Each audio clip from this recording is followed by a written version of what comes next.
The pitch displays in the low and high frequencies, seeing the sharp noises and the much more airy, dull noises that the flute makes determines the pitch. You could tell the instrument is a flute before I even explain it to you, simply from the timbre. It's a very specific frequency. The harmonics is consistent with that of a wind instrument. The loudness is displayed in largely the recording.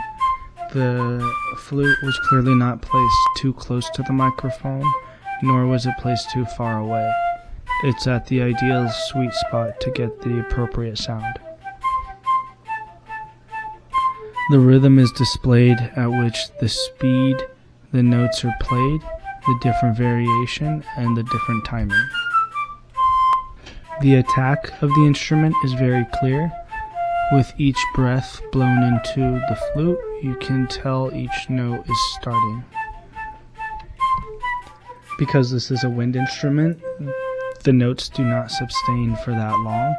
However, there is a sustain in each note.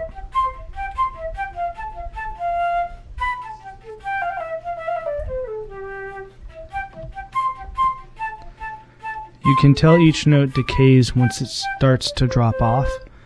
The difference in the pitch, the variation, and the loudness is all displayed in when it starts to decay. Because it is a wind instrument, the speed of the notes is comprehensible to the human ear very easily. You can tell when each note is attacking, sustaining, or then by decaying.